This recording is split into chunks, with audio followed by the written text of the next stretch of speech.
Kajian Kitab.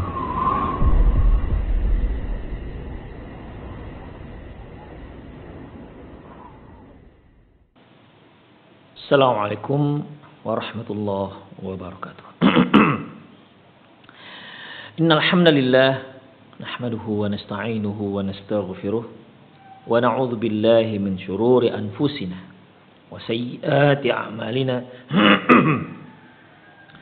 Man yahdihillahu fahuwal muhtadi wa man yudlil falan tajida lahu waliyyan mursyida. Asyhadu an la ilaha illallah wahdahu la syarika lah wa asyhadu anna Muhammadan abduhu wa rasuluhu alladzi la nabiyya ba'dah. Wa qala Allah subhanahu wa ta'ala ya ayyuhalladzina amanu taqullaha haqqa tuqatih wa la tamutunna illa wa antum muslimun. Wa qala 'azza man qala ya ayyuhalladzina amanu taqullaha wa qulu qawlan sadida yuslih lakum a'malakum wa yaghfir lakum dhunubakum wa man yuti'illaha wa rasulahu faqad faza fawzan 'azima. Ya ayyuhan nasu taqu rabbakum alladzi khalaqakum min nafsin wahidah wa khalaqa minha zawjaha wa batha minhuma rijalan katsiran wa nisaa'a. Wattaqullaha alladzi tasaaluna bihi wal arham innallaha kana 'alaikum raqiba. Amma ba'du, inna astaqal hadithi kitabullah wa khairal hadi hadi Muhammad sallallahu alaihi wasallam wa syarrul umur muhdatsatuha wa kullu muhdatsatin bid'ah wa kullu bid'atin dhalalah wa kullu dhalalatin finnar. Kaum muslimin, kaum muslimat, para pemerhati dan pendengar dimanapun Anda berada, alhamdulillah kembali kita bertemu dalam kajian perjalanan setelah kematian, di mana kajian ini kita ambil dari kitab Qiyamatul Kubra. Kita masih membicarakan bagaimana kondisi orang-orang bertakwa nanti di hari akhirat. Kita sudah bacakan sampai pada poin yang ke-10. Dan insya Allah pagi ini kita akan bacakan poin yang ke-11, dan ini merupakan yang terakhir yang menceritakan tentang bagaimana kondisi orang-orang bertakwa nanti di hari akhirat setelah Allah Subhanahu wa taala bangkitkan mereka dari kuburan-kuburan mereka. Yaitu terkait dengan kondisi mereka di mana wajah mereka ataupun anggota-anggota wudhu mereka akan mengeluarkan cahaya di hari kiamat kelak. Alladzina istajabu li rasuli sallallahu alaihi wasallam wa aqamus shalah. Mereka yang menyambut panggilan Rasulullah sallallahu alaihi wasallam dan menegakkan salat, wa atau bil wudu'i, dan mereka berwudu, kama amarahum nabiyuhum, sebagaimana yang diperintahkan oleh nabi mereka. Artinya ikhwah, mereka yang memenuhi, yang melaksanakan, yang mengimplementasikan sunnah-sunnah Rasulullah SAW, mereka sholat tentunya dengan berwudu terlebih dahulu, dan mereka melakukan ataupun mengambil wuduknya sesuai dengan aturan yang sudah diajarkan Rasulullah Sallallahu Alaihi Wasallam. Ya, saya ulangi, yang mereka berwudu, salat dan berwudu, ya, berwudu dan salat dengan wudu, dengan tata cara wudu, dengan kaifiat berwudu sebagaimana yang sudah diajarkan Rasulullah Sallallahu Alaihi Wasallam kepada kita. Ya, tentunya kalau para sahabat langsung mendapat pengajaran itu dari Rasulullah SAW, baik melihat bagaimana Rasulullah mempraktekkan dalam mengambil wudu, atau sahabat-sahabat lain belajar dari sahabat yang sudah belajar wudu dari Rasulullah SAW, atau tabi'in yang belajar wudu dari para sahabat, dan seterusnya sampai ke kita, di mana kita mengetahui tata cara kaifiat wudu Rasulullah SAW melalui hadis-hadis Rasulullah Sallallahu Alaihi Wasallam. Jika orang tersebut sholat dengan wudu yang diajarkan Nabi SAW, Maka yud'auna yaumal qiyamati ghurran muhajjalin min atharil wudu. Maka mereka di hari kiamat nanti akan dipanggil. Di hari kiamat nanti akan dipanggil dengan kondisi mereka, yaitu keluarnya sinar yang terang benderang di anggota-anggota wudu. Kita ketahui anggota wudu itu mulai dari tangan, wajah, kaki, kepala. Anggota wudu ini semua itu akan mengeluarkan sinar yang luar biasa di hari kiamat kelak. Dan itu membedakan antara mereka dengan umat-umat yang lain. Tapi ingat ikhwah, yaitu dia berwudu sebagaimana wudu yang diajarkan Rasulullah Sallallahu Alaihi Wasallam. Oleh karena itu sangat penting kita belajar wudu. Walaupun kita sudah tua misalnya, sudah renta misalnya. Kalau memang kita harus koreksi lagi wudu kita, silahkan ikhwah. Karena ini pengaruhnya sangat besar nanti dengan kondisi kita di hari kiamat kelak. Jadi jangan ada di antara kaum muslimin yang dalam hatinya ketika dia diajak untuk belajar wudu atau satu kajian yang isinya meneladani wudu Rasulullah SAW, jangan anggap remeh masalah ini. Jangan sampai terlintas dalam hatinya, saya sudah belajar sejak TK. Sejak TK saya sudah belajar wudu. Masa saya sampai tua sekarang masih terus belajar wudu? Demikian ikhwah. Ya. Sampai kapanpun kita harus tetap belajar. Kita harus revisi apa ibadah kita, apa saja ibadah kita yang tidak ada dasarnya dari Rasulullah Sallallahu Alaihi Wasallam. Apalagi terkait dengan wudu. Di mana wudu itu terkait dengan sholat. Apabila seorang wudunya tidak sah, otomatis sholatnya juga tidak sah. Seorang yang sholatnya tidak sah, maka dia seperti orang yang tidak sholat. Dan kita sendiri sudah mengertilah bagaimana pandangan syariat terhadap orang yang tidak sholat. Demikian ikhwah, rahimani Allah wa iyyakum. Oleh karena itu, sangat penting bagi kita untuk belajar wudu. Ya, sangat penting bagi kita untuk belajar wudu sesuai dengan sunnah-sunnah Rasulullah Sallallahu Alaihi Wasallam.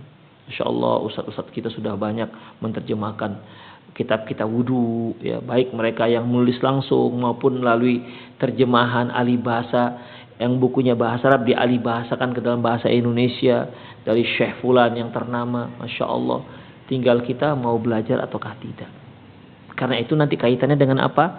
Dengan di hari kiamat mereka yang berwudu sesuai dengan sunnah Rasulullah SAW, maka anggota wudunya ini akan mengeluarkan cahaya yang terang benderang. Kalau nanti Anda di hari kiamat merasa kok tidak ada ya cahaya yang keluar dari anggota wudu, kemungkinan besar Anda berwudu tidak sesuai dengan sunnah Rasulullah Sallallahu Alaihi Wasallam. Kemungkinan besar Anda berwudu tapi tak sesuai dengan sunnah Rasulullah Sallallahu Alaihi Wasallam. Baik.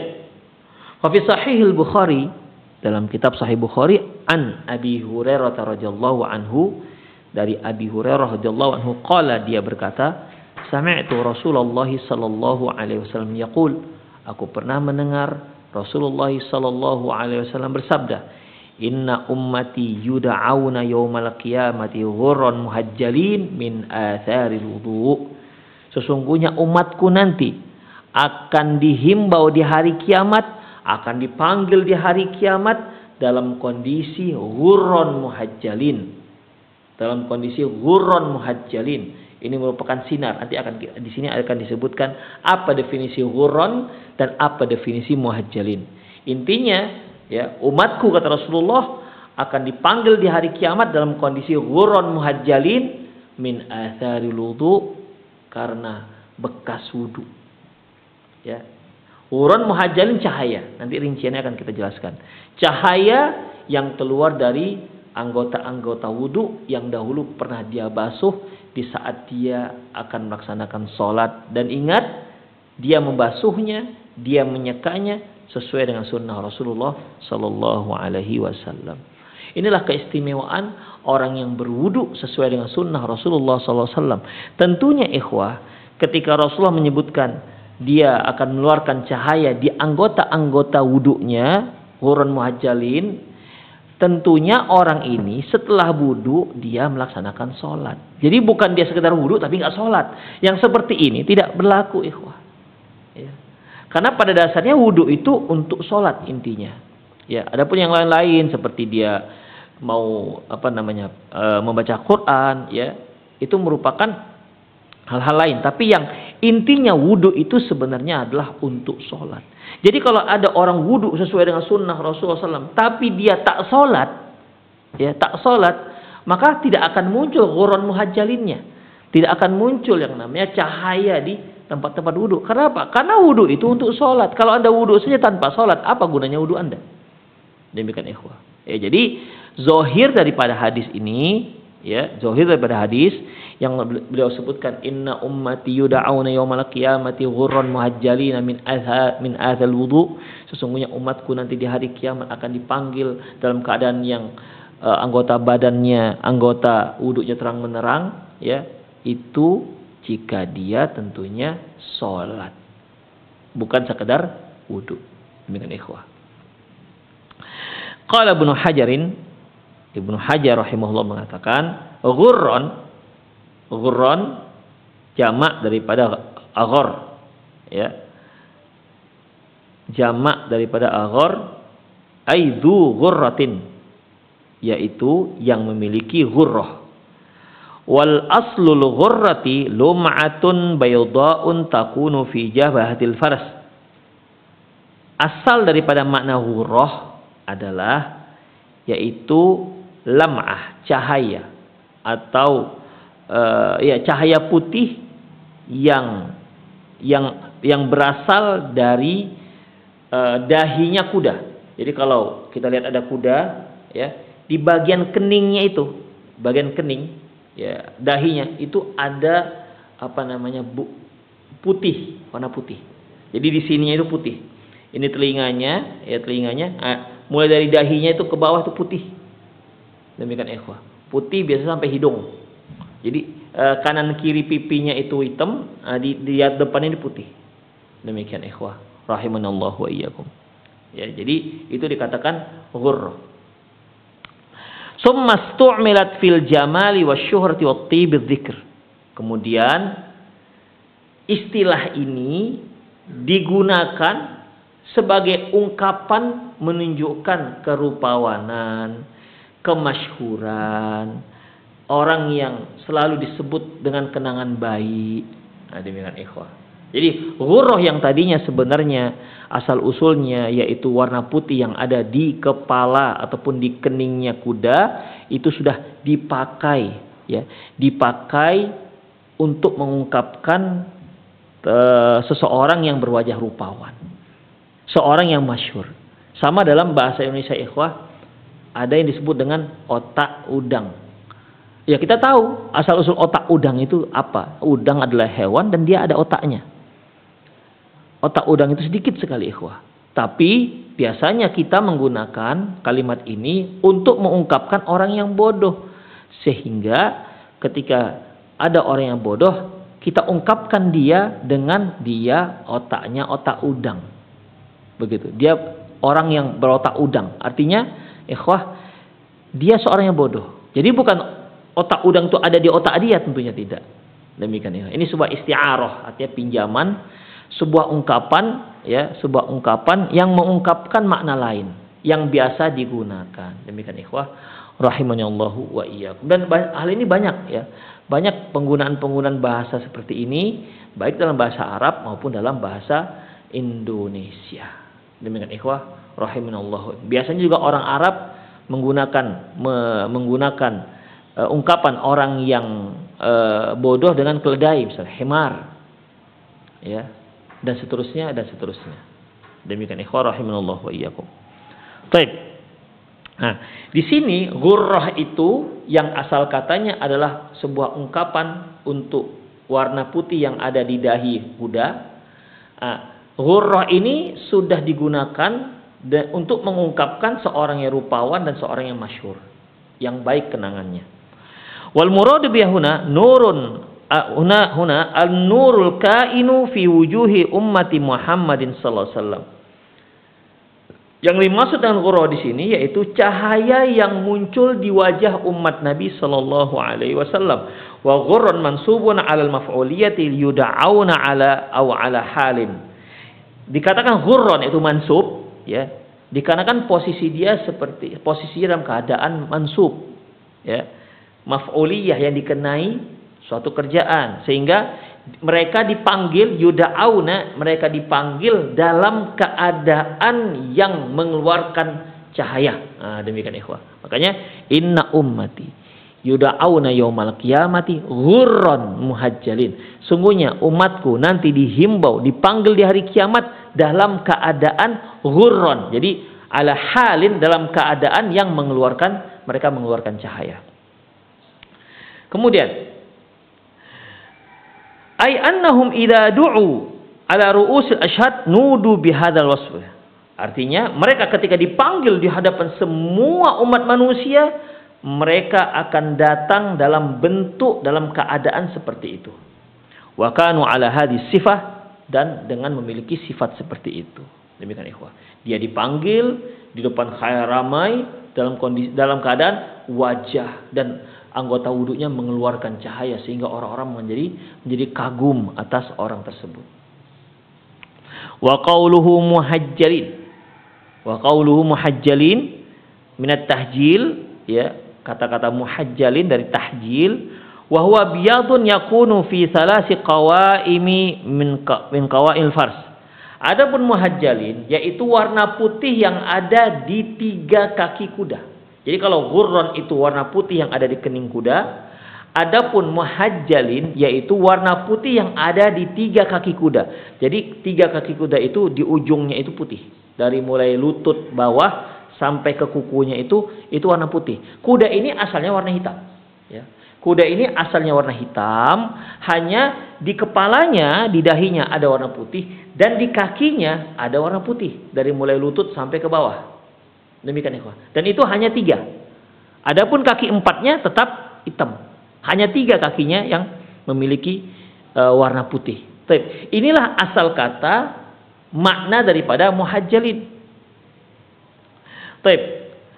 Wa asluhu minal hijal bikasril ha wa huwa khal. Maksudnya hunaka wal muradu bihi, asal katanya dari hijal dengan mengkasrahkan huruf ha. Wa huwa khal, ya. Khal itu ikhwah gelang kaki. Wal murad bihi huna aidon nur. Dan maksud dari muhajjalin di sini juga cahaya. Jadi ikhwah rahimallahu wa iyyakum, ketika Rasulullah SAW menyebutkan inna ummati yuda'auna yaumal qiyamati ghurran muhajjalin min atharil wudu, sesungguhnya umatku nanti dipanggil di hari kiamat dalam kondisi mengeluarkan cahaya. Ghurran cahaya dari wajah, wa ghurran muhajjalin cahaya dari tangan dan kaki. Jadi kalau ghurran itu ikhwah cahaya dari wajah, muhajjalin cahaya yang keluar dari tangan dan kaki. Min atharil wudu, dari bekas air wudu. Itulah yang disebut dengan ghurran muhajjalin. Wa hadhil ghurratu wa dzalika tahjil takunu lil mu'minina huliyatun fi yaumil qiyamati. Ghurrah dan muhajjalin ini, cahaya yang keluar dari wajah dan dari kaki serta tangan ini, bagi orang mukmin menjadi sebuah hiasan di hari kiamat kelak. Demikian ikhwah, menunjukkan keistimewaan. Mungkin para pemirsa masih ingat bagaimana Allah memberikan keistimewaan bagi para muadzin, di mana Rasulullah mengatakan inna muadzinina yaumal qiyamati atwalun nasi unuqan. Sesungguhnya para muadzin nanti di hari kiamat yang paling panjang lehernya. Berarti dia nanti di hari kiamat kalau kita lihat ada yang panjang leher, itu seorang muadzin. Dan si muadzin ini di hari kiamat akan bangga dengan lehernya yang panjang. Ya. Nah, kalau yang ini lain lagi. Ini yang ini ikhwah rahimanallahu wa iyyakum, dia cahaya itu akan menjadi perhiasan bagi seorang mukmin di hari kiamat. Demikian ikhwah rahimanallahu. Bisa saja orang banyak dapat perhiasan atau banyak keistimewaan, misalnya sebagaimana yang sudah kita pelajari, seorang yang mati syahid nanti di hari kiamat akan darahnya akan mengalir dan akan mengeluarkan bau kesturi. Misalnya, itu merupakan tanda keistimewaannya. Kemudian dia juga muadzin. Sebelum dia tewas dalam jihad fisabilillah, dia seorang muadzin. Dia juga seorang ahli ibadah yang dia berwudu sebelum sholat tentunya sesuai dengan sunnah Rasulullah SAW. Bisa saja dia yang panjang lehernya karena dia juga sebagai seorang muadzin. Kemudian dia rajin wudu sehingga mengeluarkan cahaya di anggota-anggota badan wudunya, dan dia juga mengeluarkan darah yang berbau wangi kesturi dikarenakan dia tewas dalam jihad fisabilillah. Bisa saja dia mendapatkan banyak keistimewaan. Demikian ikhwah. Wa fi sahih Muslimin, dalam kitab Sahih Muslim, an Abi Hurairah radhiyallahu anhu, dari Abi Hurairah radhiyallahu anhu, dia berkata, qala Rasulullah sallallahu alaihi wasallam, Rasulullah sallallahu alaihi wasallam bersabda, tablughul huliyatu minal mu'min haitsu yablughu wudu. Sesungguhnya perhiasan orang mukmin nanti di hari kiamat itu sampai pada batas sampai di mana dia berwudu. Jadi ketika Allah Subhanahu wa taala mengatakan, idza qumtum ila sholati faghsilu wujuhakum wa aydikum ilal marafiq. Basuhlah wajahmu dan tanganmu hingga ke siku. Ya, hingga ke siku. Berarti perhiasannya yang berupa cahaya ini akan bersinar sampai siku. Karena hanya sampai di situ yang namanya wudu. Ya. Kemudian wamsahu birusikum wa arjulakum ilal ka'bain. Usaplah kepalamu dan basuhlah kakimu hingga kedua mata kaki. Jadi cahaya itu akan bersinar dari ujung jari kaki hingga mata kaki. Itu akan mengeluarkan sinar. Demikian ikhwah. Makanya ada hadis yang menyebutkan inna ummati yaumal qiyamati ghurran muhajjalin min athal wudu. Sesungguhnya umatku nanti datang di hari kiamat dengan cahaya ghurran muhajjalin karena bekas wudu. Kemudian ada tambahan, faman istata'a ayyutila ghurratahu falyaf'al. Barang siapa yang mampu memanjangkan, yang ingin memanjangkan cahaya ghurrah muhajjalinnya, maka laksanakan. Jadi hadis ini diriwayatkan oleh oleh Abu Hurairah. Beliau memahami bahwasanya barang siapa yang ingin panjangkan cahayanya, panjangkan. Jadi kalau dia membasuh tangan tidak hanya sampai siku. Karena kalau sampai siku, cahaya hanya sampai siku. Jadi kalau siapa saja yang ingin lebih panjang lagi, lebih banyak lagi cahayanya, maka dia basuh sampai bahu. Sehingga nanti di hari kiamat bukan hanya sampai siku cahayanya, tapi sampai bahu. Demikian juga ketika dia basuh kaki sampai mata kaki. Itu yang sah. Ya. Kalau dia ingin cahayanya lebih panjang lagi, dia silakan basuh sampai lutut. Demikian ikhwah. Sehingga cahayanya tidak hanya sampai mata kaki, tapi juga sampai lutut. Itu yang dipahami oleh Abu Hurairah radhiyallahu anhu. Tapi ikhwah, para ulama kita mengatakan kalimat faman istata'a yutila ghurratahu falyaf'al, barang siapa yang ingin memanjangkan cahayanya, lakukanlah. Ini hadis mudraj, dan ini bukan dari ucapan Rasulullah SAW, tapi ucapan Abu Hurairah radhiyallahu anhu. Namun intinya ikhwah, bahwasanya anggota wudu kita ini nanti di hari kiamat akan mengeluarkan cahaya. Wa hadhil hulliyatul nuraniyatu tatamayyazu hadhil ummah fi yaumil qiyamah. Dengan perhiasan cahaya ini. Jadi perhiasan itu bukan berupa gelang, bukan, tapi perhiasan berupa cahaya. Perhiasan yang berupa cahaya ini itu akan membedakan antara umat ini dengan umat yang lainnya di hari kiamat. Karena Rasulullah katakan inna ummati, sesungguhnya umatku, ya'tuna yaumal qiyamah atau yuda'auna yaumal qiyamah ghurran muhajjalin, akan dipanggil di hari kiamat dengan kondisi ghurran muhajjalin, mengeluarkan cahaya. Baik. Ketika Rasulullah katakan sesungguhnya umatku, berarti umat-umat yang lain tidak seperti itu. Ini kekhususan untuk umat Rasulullah sallallahu alaihi wasallam. Sampai di antara para ulama ada yang menyebutkan di antara dalil yang bisa diambil bahwasanya dari hadis ini bahwa wudu itu kekhususan syariat umat Nabi SAW yang belum pernah ada sebelumnya. Allahu a'lam bishawab. Sehingga Rasulullah mengatakan ini kekhususan, ya, yang perbedaan antara umatku dengan umat-umat yang lain. Wa biha yu'rafu Rasulullah ummatahu min baini khalaik. Dari ini juga, melalui ini juga Rasulullah mengetahui umatnya di antara manusia-manusia banyak yang lainnya. La farqa baina ashabihi wa ghairihim. Tidak ada perbedaan antara sahabat dan selain sahabat Rasulullah sallallahu alaihi wasallam. Artinya umat Rasulullah kan itu kan bukan hanya sahabat. Ada tabi'in. Tabi'in ini belum pernah jumpa dengan Rasulullah SAW. Apalagi tabi'in, apalagi kita. Namun Rasulullah SAW bisa mengetahui bahwasanya kita adalah umat beliau. Dari mana tandanya? Tandanya dari ghurran muhajjalin. Jadi siapapun kita, kalau kita melaksanakan sunnah Rasulullah SAW dalam masalah wudu, kemudian sholat tentunya, maka walaupun kita belum pernah melihat bertemu dengan Rasulullah juga belum pernah bertemu dengan kita, tapi beliau tahu ini adalah umat beliau. Karena apa? Karena adanya perhiasan cahaya di anggota-anggota wudu tersebut. Baik. Fi Sahih Muslim, dalam kitab Sahih Muslim dari Abi Hurairah radhiyallahu anhu anna Rasulullah ata maqbarah, bahwasanya Rasulullah sallallahu alaihi wasallam mendatangi kuburan, faqala, beliau mengatakan, Assalamualaikum dara qaumin mu'minin. Salam atas kalian wahai penghuni kampung mukminin, maksudnya para jenazah, mayit. Wa inna insyaallah bikum lalahikun. Sesungguhnya kami insyaallah akan menyusul.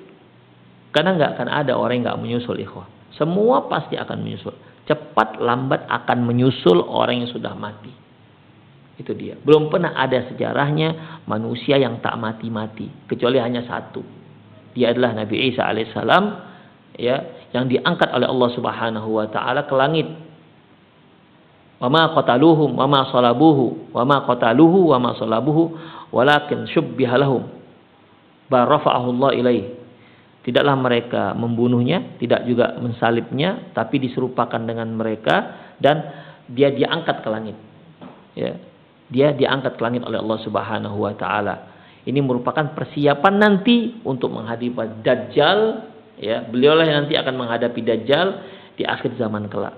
Akan diturunkan nanti di akhir zaman dengan bimbingan malaikat, 2 malaikat, kemudian di Menara Putih, ya, di Menara Putih di daerah Syam. Pada saat itu Imam Mahdi sedang bersiap-siap untuk melaksanakan sholat subuh bersama pasukannya untuk memerangi Dajjal. Namun intinya ikhwah, ya, namun intinya bahwasanya tidak ada manusia yang tidak meninggal. Wa inna insyaallah bikum lalahikun, kata Rasulullah, kami insyaallah akan menyusul kalian. Cepat lambat kami akan menyusul kalian. Waditu ana qad ra'aina ikhwanana. Aku ingin sekali bisa melihat teman-teman kita. Qalu, para sahabat berkata, awalasna ikhwanuka ya Rasulullah. Ya Rasulullah, bukankah kami teman-teman Anda? Qal, beliau mengatakan, antum ashabi. Kalau kalian itu sahabat-sahabatku, bukan ikhwanku, ya. Ikhwanuna alladziina lam ya'tu ba'd. Yang saya maksud dengan ikhwanuna, teman-teman kita, adalah yang belum lahir sampai sekarang, generasi berikutnya. Faqalu, para sahabat kembali bertanya, kaifa ta'rifu man lam ya'ti ba'du min ummatika ya Rasulullah? Para sahabat pun mulai bertanya, ya Rasulullah, lantas bagaimana Anda bisa mengetahui bahwasanya mereka itu umat kamu, umat Anda? Dari mana taunya? Dari mana tandanya sampai Anda bisa membedakan antara umat Anda dengan yang bukan umat Anda? Karena di saat di hari kiamat nanti semua makhluk akan berkumpul. Terus bagaimana cara Anda mengetahui bahwasanya fulan umat Anda, si fulan bukan umat Anda? Itu dari mana? Faqala, beliau mengatakan, ara'aita law anna rajulan lahu khailun ghurrun muhajjalah. Bagaimana pendapat kalian kalau ada seseorang memiliki kuda yang ghurrun muhajjalah, yang keningnya putih dan kakinya putih. Baina dhahri khailin duhmin buhmin. Di mana kuda ini yang ada ghurrah muhajjalahnya ini, dia berada di antara kuda-kuda yang hitam legam, yang tidak punya ghurrah muhajjalahnya, yang kepalanya, yang keningnya tidak ada yang putih, hitam. Di antara kuda-kuda yang hitam legam itu ada kuda Anda yang keningnya putih dan kakinya putih. Apakah Anda bisa mengenali? Ala ya'rifu khailahu? Bukankah laki-laki tadi itu dengan mudah bisa membedakan antara kuda dia yang ghurrah muhajjalah tadi dengan kuda-kuda yang hitam legam yang lainnya? Qalu, sahabat menjawab, bala ya Rasulullah, tentu ya Rasulullah. Karena sangat mudah. Ya, sangat mudah. Qal, beliau mengatakan, fa innahum ya'tuna ghurran muhajjalina minal wudu. Sesungguhnya mereka akan datang dengan ghurran muhajjalin, dengan cahaya, ya, cahaya yang keluar dari anggota-anggota wudu. Wa ana faratuhum alal haud, dan aku adalah orang yang pertama mendahului mereka di telaga yang ada di surganya Allah Subhanahu wa taala. Demikian ikhwah. Dari hadis ini juga para ulama mengambil satu faedah di antara para ulama, ada menjadikan ini sebagai faedah bahwasanya akan kufurnya orang yang tak sholat. Karena ikhwah, seorang yang tak sholat berarti dia tidak wudu. Ya. Kalau dia tidak wudu, Rasulullah SAW tidak mengetahui kalau dia adalah umat beliau. Kalau bukan umat beliau berarti dia orang kafir. Nah, demikian ikhwah. Dari sana rentetannya. Saya ulangi, karena dia tidak sholat berarti dia tidak wudu. Karena dia tidak wudu berarti tidak akan mengeluarkan cahaya ghurran muhajjalin. Sementara Rasulullah hanya bisa membedakan antara umat beliau dengan umat yang lain, yaitu cahaya yang ghurran muhajjalin di hari kiamat. Kalau dia tidak wudu, kalau dia tidak sholat, otomatis dia tidak wudu. Kalau dia tidak wudu, otomatis tidak ada cahaya ghurran muhajjalin. Berarti Rasulullah tidak menganggap dia sebagai umat beliau. Kalau beliau tidak menganggap dia sebagai umat beliau, berarti dia itu bukan Islam. Nah, demikian ikhwah. Warawa Ahmadu bi isnadin sahihin an Abi Darda'i. Imam Ahmad meriwayatkan dengan sanad yang sahih dari Abi Darda, qala, dia berkata, qala Rasulullah sallallahu alaihi wasallam, Rasulullah sallallahu alaihi wasallam bersabda, ana awwalu may yu'dzanu lahu bis-sujudi yaumal qiyamah. Sesungguhnya aku adalah orang yang pertama sekali diberi izin untuk sujud di hari kiamat. Wa ana awwalu may yu'dzanu lahu ay yurfa'a ra'sah. Dan aku adalah orang yang diizinkan, yang pertama kali diizinkan untuk mengangkat kepalanya di hari kiamat dari sujud. Jadi setelah Allah Subhanahu wa taala mengizinkan manusia untuk sujud di hadapan Allah, maka Rasulullah yang pertama dapat izin. Jadi Allah pertama memberikan izin kepada Rasulullah untuk sujud, barulah kemudian diberi izin yang lain.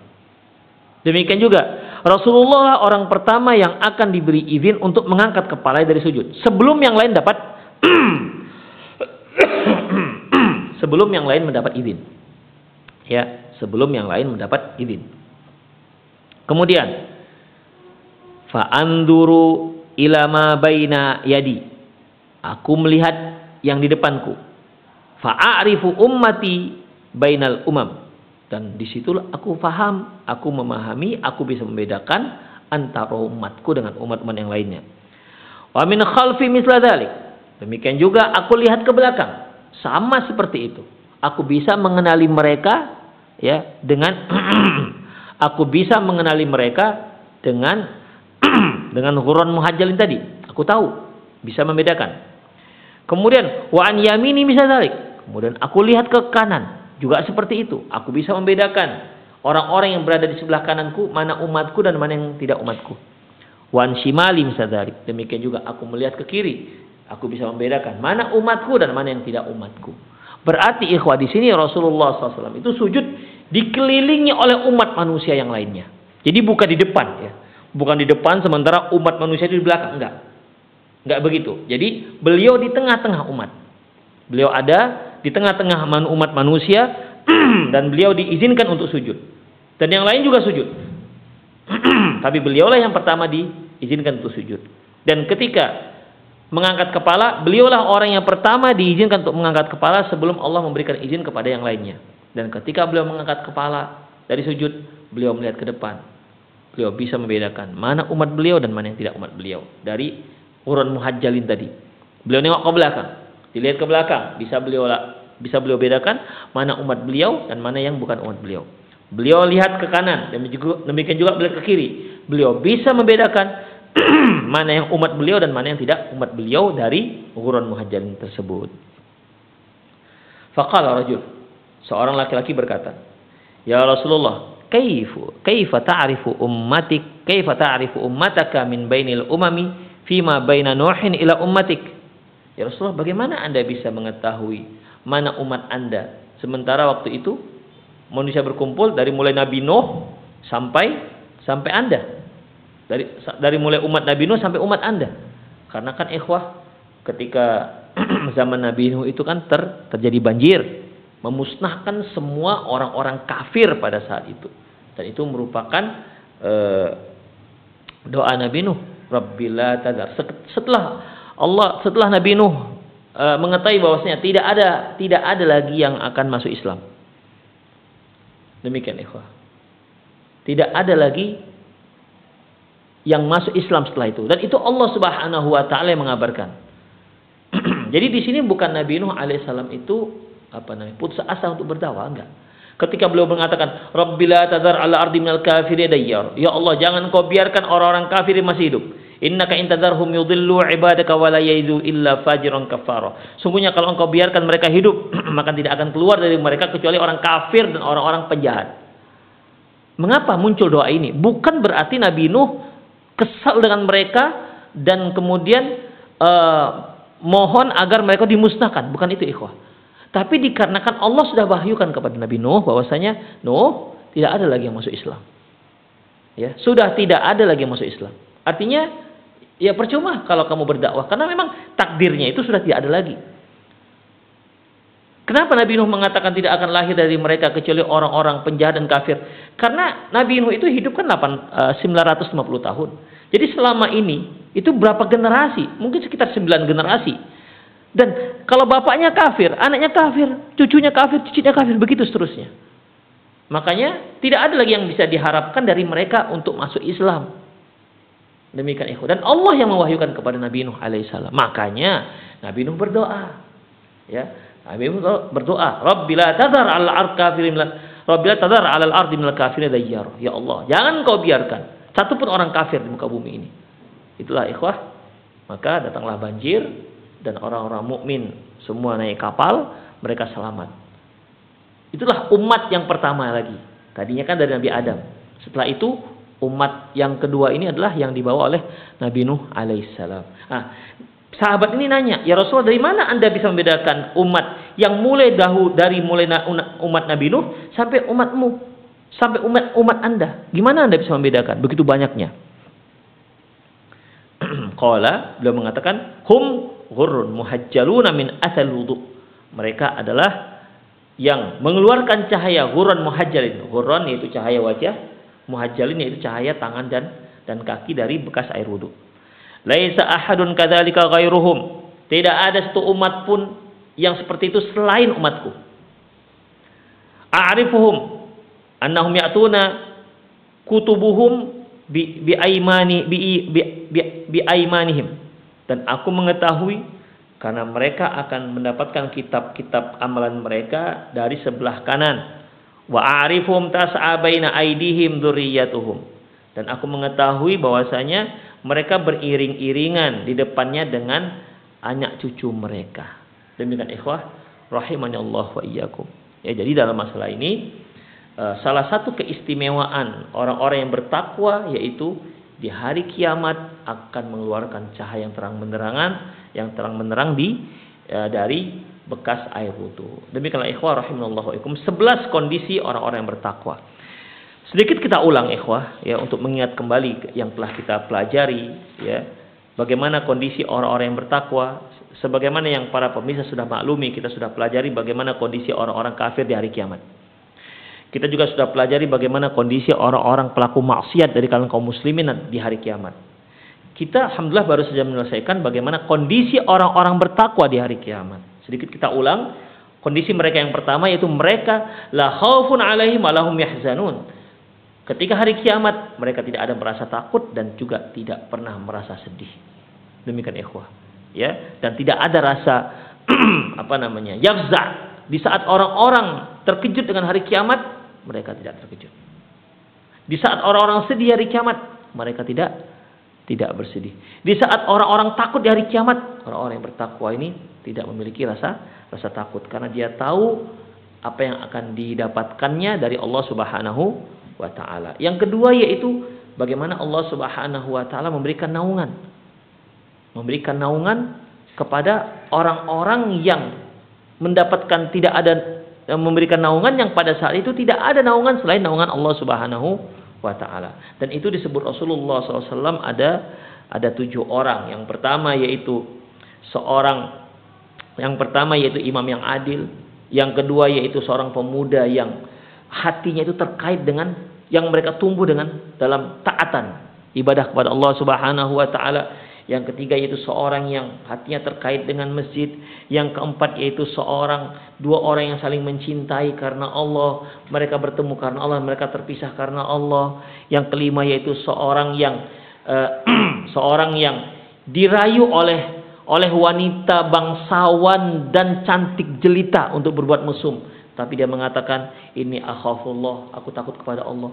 Ya, dia seorang pemuda dirayu oleh seorang wanita bangsawan yang bukan wanita yang bangsawan yang jelek, tapi yang cantik jelita. Sudahlah bangsawan, cantik jelita. Dia pula yang mengajak. Dia mengatakan, ini akhafullah, aku takut kepada Allah. Kemudian yang keenam, seorang laki-laki yang yatasaddaqa, dia bersedekah, fa'akhfa, bersedekah dan dia rahasiakan sedekahnya, hatta la ya'lamu shimaluhu ma yunfiqu yaminuhu, sampai sebelah kanannya enggak mengetahui apa yang di sebelah kirinya, tangan sebelah kirinya tidak mengetahui apa yang diinfakkan oleh tangan sebelah kanannya. Demikian. Yang ketujuh yaitu seorang yang berzikir pada Allah sendirian dan dia menangis karena takut pada Allah Subhanahu wa taala. 7 orang di mana orang ini akan mendapatkan 7 karakter manusia di mana mereka akan mendapatkan naungan di hari yang tidak ada naungan kecuali naungan Allah Subhanahu wa taala. Yang ketiga yaitu yaitu seorang yang bertakwa, tentunya mereka yang berupaya memenuhi hajat, kebutuhan, keperluan saudaranya. Karena Allah Subhanahu wa taala telah berjanji melalui lisan Rasulullah SAW, barang siapa yang memenuhi kebutuhan saudaranya, maka Allah akan memenuhi kebutuhan dia nanti di hari kiamat. Demikian ya. Allah akan membantu dia nanti di hari kiamat. Yang keempat yaitu mereka yang memberikan kemudahan ya bagi orang yang kesulitan. Ada orang yang sedang sulit hidupnya, maka dia bantu sehingga orang ini bisa mudah dalam menjalani kehidupannya, mungkin ekonominya atau mungkin hutang ya. Atau mungkin hutang, orang ini terlilit hutang, sulit sekali dia untuk membayar hutangnya. Mungkin juga dia dimarah-marah oleh debt collector misalnya, maka datanglah seorang muslim, seorang yang bertakwa, dia lepaskan mereka dari hutang, sehingga dia memudahkan orang yang dalam keadaan kesulitan. Maka Rasulullah mengatakan, barang siapa yang memudahkan saudaranya dari kesulitan, yang melepaskan saudara dari kesulitan, maka Allah Subhanahu wa taala akan melepaskan dia dari kesulitan di hari kiamat. Itulah orang yang bertakwa. Kemudian yang kelima yaitu mereka yang adil ya. Mereka yang adil dalam menerapkan hukum ataupun menetapkan hukum terhadap masyarakatnya. Dan orang-orang seperti ini Allah Subhanahu wa taala akan memberikan mereka mimbar dari cahaya khusus. Orang-orang yang adil, para qadi-qadi, para hakim-hakim ya, yang adil dalam penetapan hukum, tidak bergeming dengan rayuan apapun, dengan suapan apapun, dengan harta dunia, gratifikasi wanita, dia tidak bergeming. Kalau salah tetap salah dan dia harus dihukum. Orang-orang seperti ini akan Allah berikan mimbar terbuat dari cahaya dan Allah letakkan di sebelah kanan Allah Subhanahu wa taala. Kemudian yang keenam yaitu mereka yang tewas dalam jihad fisabilillah ya, dan mereka yang meninggal di saat mereka menjaga keamanan. Adapun mereka yang tewas dalam jihad fisabilillah, Allah Subhanahu wa taala memberikan beberapa keistimewaan. Yang pertama yaitu Allah ampunkan dosanya. Yang kedua, Allah perlihatkan tempat dia di surga. Yang ketiga, Allah selamatkan dia dari azab kubur. Yang keempat, Allah amankan dia dari rasa takut di hari kiamat, ketika terjadi hari kiamat. Yang kelima, Allah Allah pakaikan di kepalanya yaitu mahkota, ya, mahkota. Kemudian yang keenam yaitu kemudian Allah Subhanahu wa taala nikahkan dia dengan 72 bidadari, dan yang terakhir Allah berikan dia kesempatan untuk memberi syafaat 70 orang dari kerabatnya. Itulah keistimewaan yang Allah berikan pada orang yang tewas dalam jihad fisabilillah. Ingat, tewas dalam jihad fisabilillah. Ya, benar-benar jihad fisabilillah tentunya. Untuk jihad fisabilillah ini ada syarat-syarat tertentu sampai dia dikatakan jihad fisabilillah, dan orang yang tewas dalam peperang tersebut dikatakan mati syahid.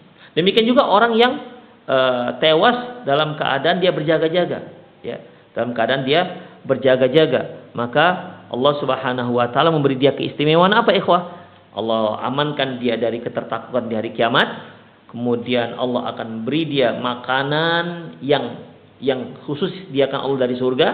Kemudian pahala dia jaga keamanan itu akan terus mengalir sejak dia tewas di situ atau sejak dia meninggal dunia sampai di hari kiamat, terus seolah dia sedang jaga keamanan terus padahal sudah meninggal sampai hari kiamat. Jadi ini termasuk amalan jariah yang terus mengalir. Sebagaimana yang kita pahami, kita sudah sering dengar bahwasanya idza mata ibnu Adam in qata amalu illa min salasin, apabila anak Adam itu meninggal dunia, terputuslah amalannya kecuali dari 3 hal.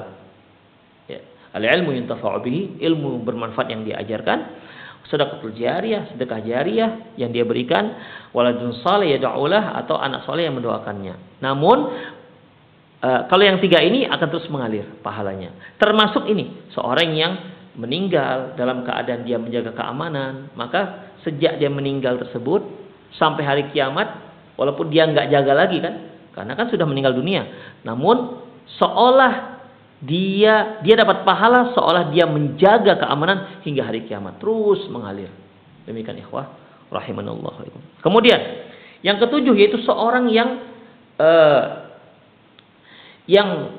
mampu mengendalikan emosinya padahal dia sudah mampu untuk melampiaskannya. Demikian ikhwah. Dia marahin dan dia mampu untuk melampiaskan amarahnya kepada orang yang dia marahi, tapi dia tahan, dia bersabar. Maka Allah katakan, ya, Rasulullah katakan bahwasanya orang ini nanti di hari kiamat akan dipanggil di hadapan seluruh makhluk, dan kemudian Allah perintahkan pada dia untuk memilih bidadari mana saja yang dia inginkan. Demikian ikhwah, orang yang marah dan mampu melampiaskan amarahnya kepada orang yang dia marahi, namun dia sabar tidak melakukan itu. Adapun orang yang marah gak mampu melampiaskannya karena dia memang gak sanggup atau karena dia bawahan, gak termasuk dalam kategori ini. Kemudian yang ke-8 yaitu mereka yang memerdekakan hamba. Orang yang memerdekakan hamba sama artinya dia sedang memerdekakan dirinya dari api neraka.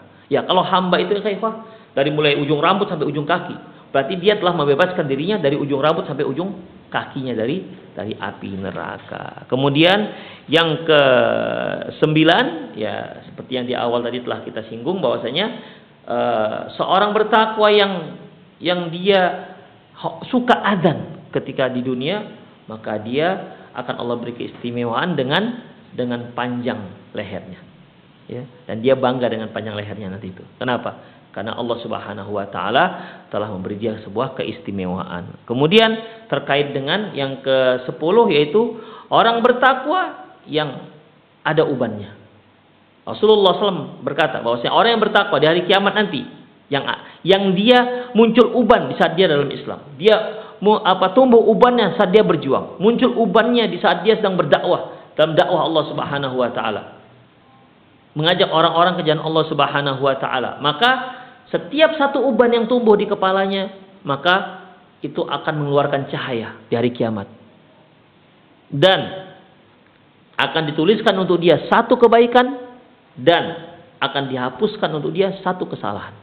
Itu setiap satu helai uban. Setiap satu helai uban.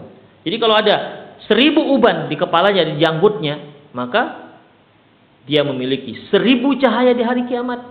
Dia dinaikkan derajatnya 1000 derajat, dan dihapuskan dosanya dengan 1000 kesalahan. Demikian ikhwah. Itu keistimewaan orang yang bertakwa yang tumbuh uban. Demikian ikhwah. Kemudian yang terakhir ya, seperti yang telah kita pelajari tadi, yaitu terkait dengan keistimewaan orang yang berwudu. Bahwasanya dia nanti di hari kiamat ya akan keluarlah cahaya-cahaya dari anggota-anggota wudunya. Inna ummati yud'auna yaumal qiyamati ghurran muhajjalin min athal wudu. Sungguhnya umatku nanti akan dipanggil di hari kiamat dalam kondisi yang bercahaya wajah dan kaki serta tangannya karena basuhan air wudu.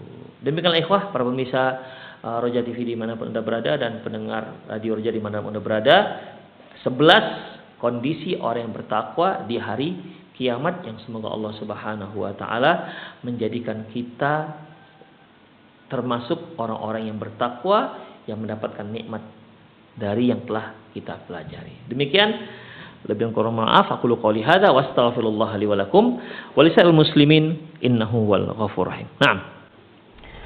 Syukran jazakallahu khairan wa barakallahu fiik atas penyampaian materinya pada kesempatan pagi hari ini. Bagi Anda yang ingin bertanya seputar kajian pada kesempatan pagi hari ini, Anda dapat bertanya melalui layanan telepon di 021 823 6543 atau melalui pesan singkat di 081 989 6543. Pertanyaan pertama akan kita coba angkat terlebih dahulu dari layanan telepon.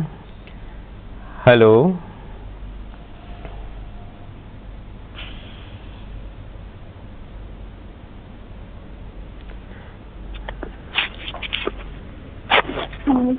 Waalaikumsalam warahmatullahi. Dengan siapa dan di mana, Bu?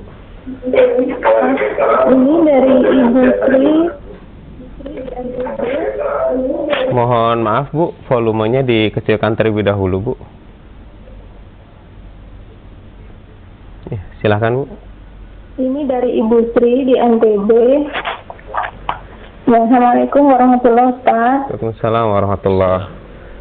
Ini apa hukumnya apabila dahulu kita belum tahu cara berwudu secara sunnah sesuai tuntunan Rasulullah hingga dewasa dan sudah menikah, dan ketika sholatnya itu apakah tidak sah selama kita belum tahu wudunya dengan benar, Ustaz?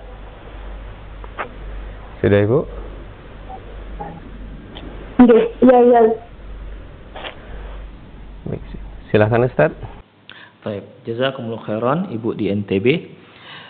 Ikhwah para pemirsa Roja TV dan pendengar radio Roja dimanapun Anda berada, yang mudah-mudahan senantiasa dirahmati oleh Allah Subhanahu wa taala.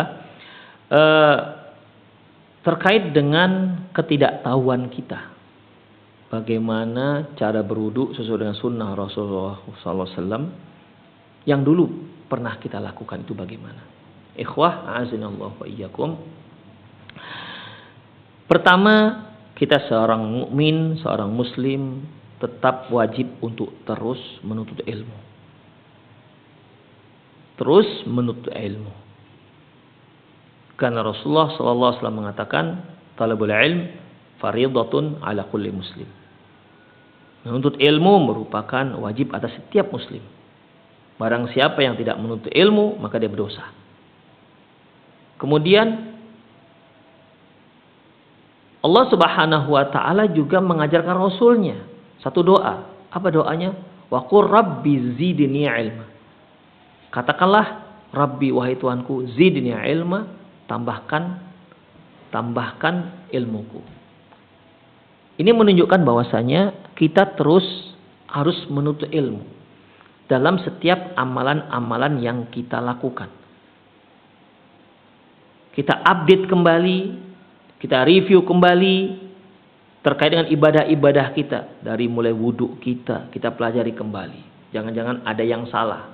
Kalau salah kita koreksi. Mandi wajib kita, sholat kita, zakat kita, dan seterusnya. Ya, harus terus kita pelajari.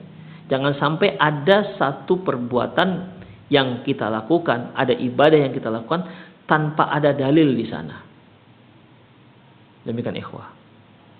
Udah, ketika kita memang sudah antusias untuk belajar, namun dahulunya kita belum tahu, maka Allah Subhanahu wa taala akan memaafkan. Ya. Akan memaafkan hal ini. Karena seseorang itu tidak akan ada hukum, ya, tidak ada hukum bagi dia pertama jika dia tidak tahu.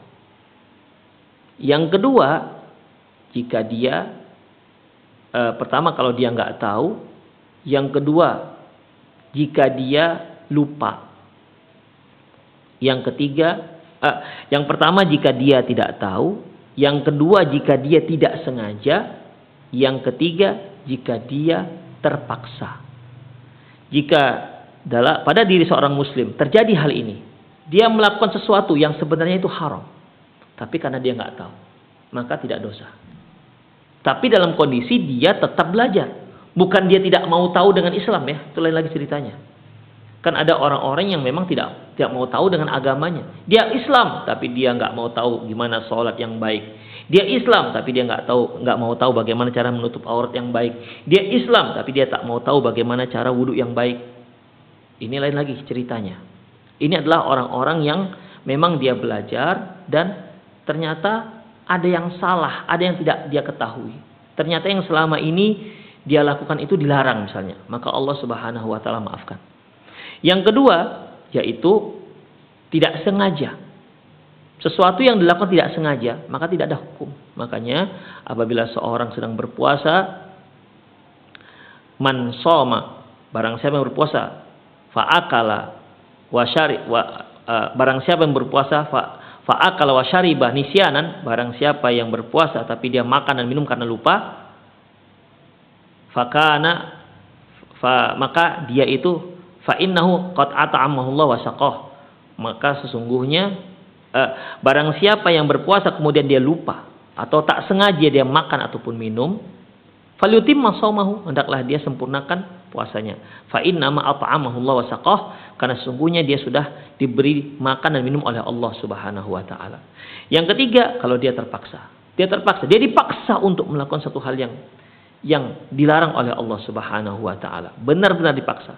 Dia nggak bisa mengelak. Kalau tidak nyawanya terancam, maka dia lakukan dan dia tidak berdosa. Jadi ibu yang bertanya tadi, jika memang ibu dalam kondisi memang dalam keadaan terus menuntut ilmu, sementara yang lalu-lalu ternyata salah, maka insya Allah Allah akan maafkan. Dan insya Allah sah karena ketidaktahuan tersebut.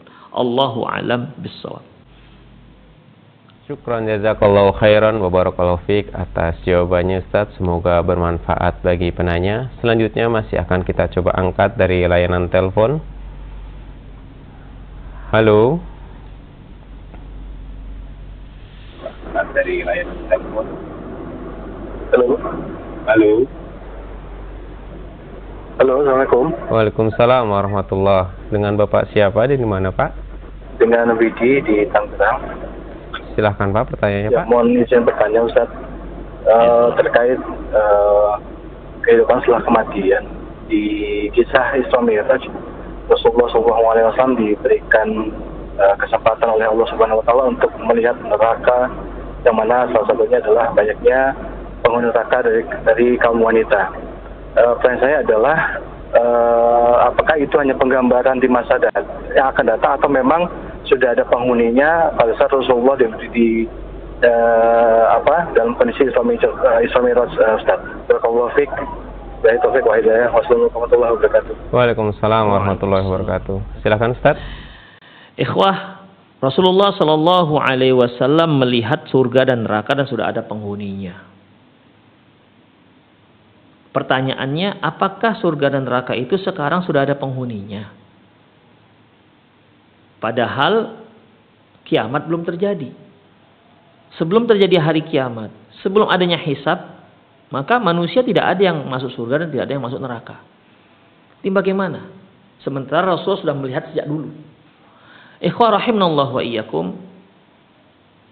Allahu a'lam bishawab. Pertama, Rasulullah SAW sedang ditunjukkan oleh Allah Subhanahu wa taala kondisi masa depan. Ya, kondisi masa depan.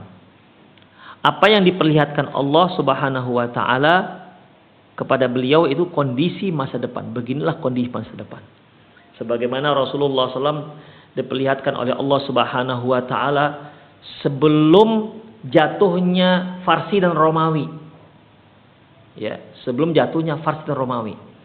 Waktu itu Rasulullah SAW bersama para sahabat sedang memukul sebuah batu yang tidak bisa dipecahkan oleh para sahabat. Demikian ikhwah. Di situ Rasulullah SAW mengatakan bahwasanya Farsi dan Romawi akan tunduk kepada kaum muslimin. Beliau juga ditunjukkan oleh Allah Subhanahu wa taala yaitu istana Farsi yang istana perak dan istana Romawi yang istana emas. Demikian ikhwah. Ditunjukkan oleh Allah Subhanahu wa taala. Beliau juga sallallahu alaihi wasallam ditunjukkan bagaimana kondisi akhir zaman. Jadi Allahu a'lam bissawab, apa yang dilihat Rasulullah sallallahu alaihi wasallam pada Isra dan Mi'raj sesuatu yang ditunjukkan oleh Allah Subhanahu wa taala untuk masa yang akan datang.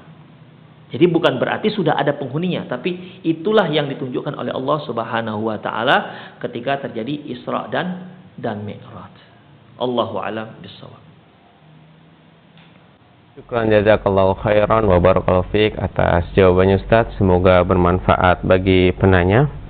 Selanjutnya ada pertanyaan dari pesan singkat. Selamat pagi Pak Ustaz. Izin saya ingin bertanya, bagaimana jika setelah menjadi suami istri baru tahu kalau suaminya tidak bisa mengaji, bahkan sholat pun lalai, dan sekarang kami sudah punya anak 2. Alhamdulillah anak pertama saya sudah lancar baca Al-Quran dan hafal 2 juz. Alhamdulillah selama ini saya mengajari anak-anak saya mengaji. Dan suami saya selalu bilang ke anak-anaknya, ingat ya yang ajarin kalian itu papa, dan saya anggap itu hanya bercanda. Jadi saya tidak ambil serius. Dan sesekali suami bilang, malu anak-anak jago banget ngajinya. Lalu saya menawarkan untuk mengajari suami saya dan beliau menolak. Bagaimana Pak Ustadz? Apakah dosa istri mengajari kepala rumah tangga? Silahkan Ustadz.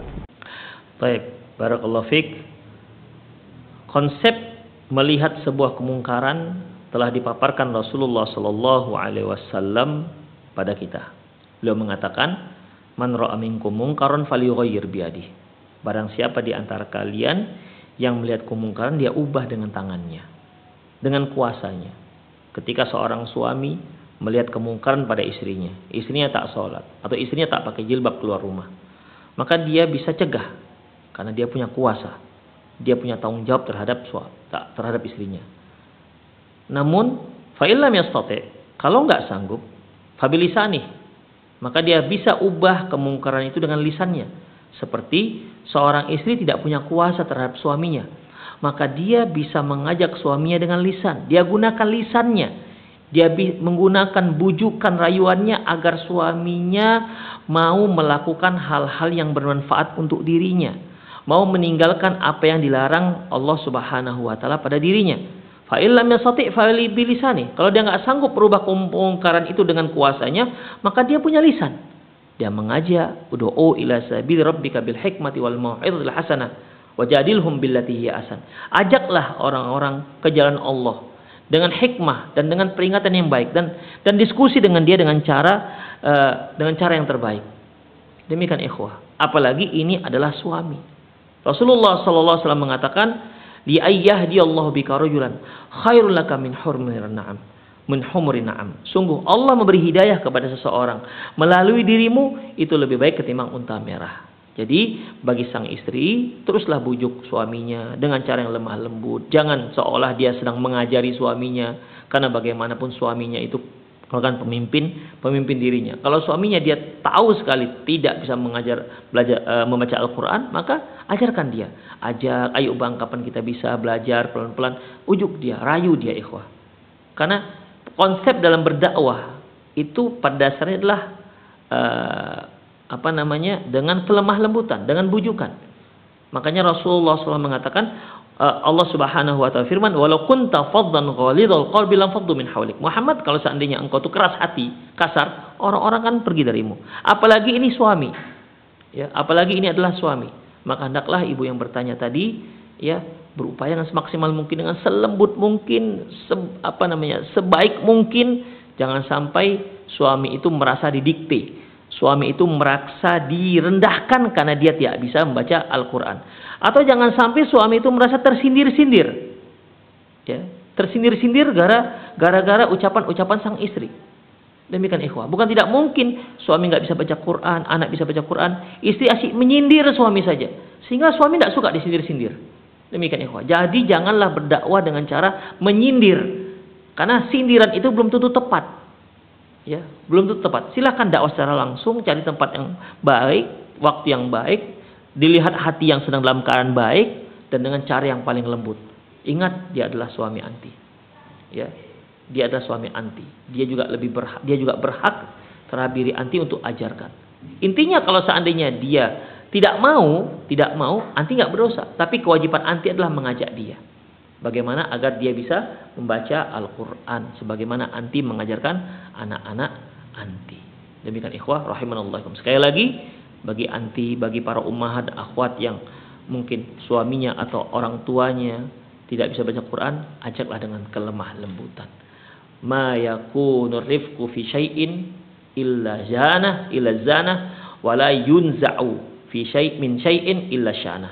Tidaklah kelemah lembutan itu di suatu sesuatu kecuali dia akan menghiasi, dan tidaklah kelemah lembutan itu dicabut dari sesuatu kecuali dia akan membuat rusak sesuatu tersebut. Oleh karena itu, berupayalah untuk mengajak sang suami ke jalan Allah Subhanahu wa taala dengan metode yang paling lembut, jangan disindir-sindir ya, dengan bujukan, rayuan ya. Kemudian satu hal lain, jangan lupa berdoa kepada Allah Subhanahu wa taala. Karena hidayah itu tidak ada di tangan kita. Hidayah itu di tangan Allah Subhanahu wa taala. Tapi kalau Allah Subhanahu wa taala ternyata memberikan hidayah kepada suami ibu melalui ibu, Masya Allah, ini merupakan kebaikan dunia dan akhirat, di mana kedepannya setiap kali suami baca Quran, maka ibu akan mendapatkan pahala jariyah. Setiap huruf alif yang ibu ajarkan pada dia, dia mengenali huruf A, Ba, Ta melalui ibu, maka setiap kali dia berpapasan membaca ada alif, Ba, Ta itu, maka semuanya itu akan mengalir pahalanya kepada ibu. Dia dapat pahala sebagai orang yang membaca Al-Quran, ibu juga mendapat pahala sebagai orang yang penyebab dia bisa baca Al-Quran. Allahu a'lam bishawab.